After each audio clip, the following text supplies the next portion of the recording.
ನಮಸ್ಕಾರ. ಇವತ್ತು ಕರ್ನಾಟಕ ರಾಜ್ಯ ಆರೋಗ್ಯ ಇಲಾಖೆ ವಿವಿಧ ವೃಂದದ ಹೊರಗುತ್ತಿಗೆ ನೌಕರರ ಸಂಘ, ಆರೋಗ್ಯ ಇಲಾಖೆ, ವೈದ್ಯಕೀಯ ಶಿಕ್ಷಣ ಇಲಾಖೆ ಹಾಗೂ ಆಯುಷ್ ಇಲಾಖೆ ಸಂಯುಕ್ತವಾಗಿ ಏನು ಸಂಘನ ಮಾಡಿದ್ದೀವಿ, ಆ ರಾಜ್ಯ ಘಟಕದ ರಾಜ್ಯ ಅಧ್ಯಕ್ಷರು ಅಕ್ಷಯ್ ಡಿ ಎಂ ಗೌಡ ಅಂತ ಇವತ್ತು ವಿಡಿಯೋ ಮಾಡಲಿಕ್ಕೆ ಪ್ರಮುಖವಾದ ಕಾರಣ ಏನಪ್ಪ ಅಂತಂದರೆ, ಈಗಾಗಲೇ ತಮ್ಮೆಲ್ಲರಿಗೂ ತಿಳಿದಿರುವಂತೆ ಏನು 2 ದಿನದ ಮುಂಚಿತವಾಗಿ ಕನಿಷ್ಠ ವೇತನದ ಇದ್ದಂಥ ಗೊಂದಲದ ಬಗ್ಗೆ ಈಗಾಗಲೇ ತಮ್ಮೆಲ್ಲರಿಗೂ ಒಂದು ಮಾಹಿತಿನ ಹಂಚ್ಕೊಂಡಿದ್ದೀನಿ. ಮತ್ತು ಇವತ್ತು ಕೆಲವೊಂದು ಕನಿಷ್ಠ ವೇತನವನ್ನು ಹಿಂಪಡಿತಿರುವ ಸರ್ಕಾರದ ನೀತಿ ವಿರುದ್ಧ ನಾವು ಯಾವ ರೀತಿ ಹೋರಾಟ ಮಾಡಬೇಕು, ಮುಂದಿನ ನಡೆ ಏನು, ಮುಂದಿನ ದಾರಿ ಏನು ಅನ್ನೋದ್ರ ಬಗ್ಗೆ ತಮಗೆ ಒಂದು ಸಣ್ಣದಾಗಿ ನಮಗೆ ಮಾಹಿತಿನ ನೀಡಲಿಕ್ಕೆ ಇಷ್ಟಪಡ್ತೀನಿ.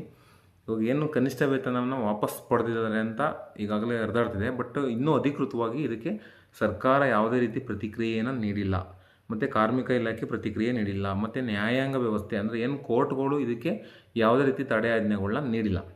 ಹಾಗಾಗಿ ಆರ್ಥಿಕ ಇಲಾಖೆ ಹೇಳಿದ್ದೇ ಫೈನಲ್ ಅಂತಲೂ ಏನಲ್ಲ.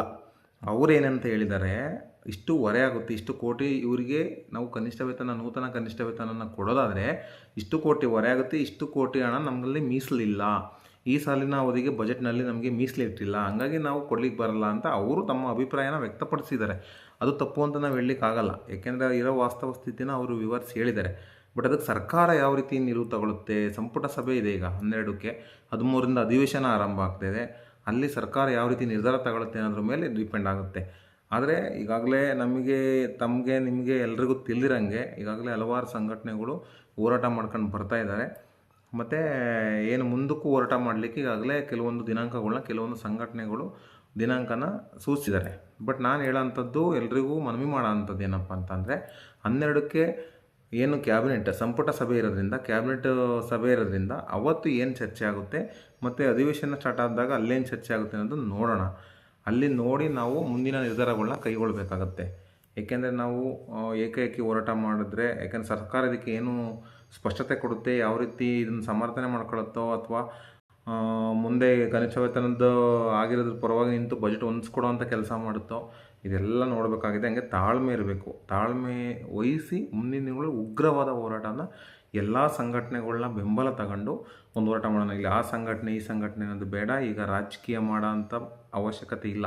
ಇಲ್ಲಿ 2.5 ಲಕ್ಷ ನೌಕರರಿಗೂ ಅನ್ಯಾಯ ಆಗ್ತಿದೆ. ಹಂಗೆ 2.5 ಲಕ್ಷ ನೌಕರರು ಕೂಡ ಒಂದಾಗಬೇಕು. ಹಾಗಾಗಿ ಆ ನಿಟ್ಟಿನಲ್ಲಿ ನಾವು ಒಂದು ಕೆಲಸ ಮಾಡೋಣ.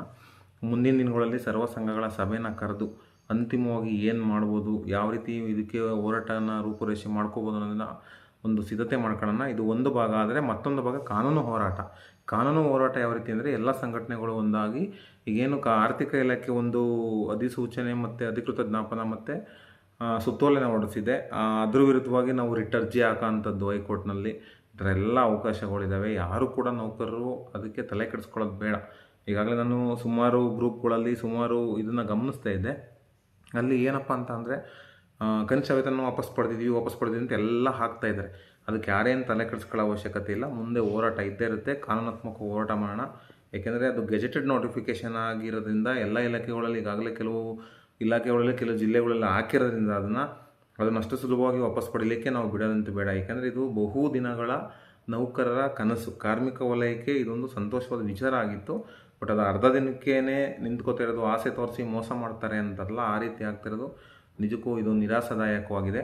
ಇದಕ್ಕೆ ಮುಂದಿನ ದಿನಗಳಲ್ಲಿ ಸರ್ಕಾರ ನಮ್ಮ ಪರವಾಗಿ ನಿಲ್ಲಿಲ್ಲ ಅಂದರೆ ಯಾವ ರೀತಿ ಬುದ್ಧಿ ಕಲಿಸ್ಬೇಕು ಅನ್ನೋದ್ರ ಬಗ್ಗೆ ನಾವು ಮುಂದೆ ಎಲ್ಲರೂ ಕೂಡ, ಎಲ್ಲ ಕಾರ್ಮಿಕ ಸಂಘಟನೆಗಳು, ಎಲ್ಲ ಕಾರ್ಮಿಕರು ಒಂದಾಗಿ ಸರ್ಕಾರಕ್ಕೆ ಬುದ್ಧಿ ಕಲಿಸೋಂಥ ಕೆಲಸ ಮಾಡೋಣ ಅಂತ ಹೇಳ್ತಾ ನನ್ನ ಈ ವಿಡಿಯೋನ ಮುಗಿಸ್ತೀನಿ. ದಯಮಾಡಿ ಯಾರು ಕೂಡ ಆತಂಕಕ್ಕೊಳಗಾಗಬಾರ್ದು.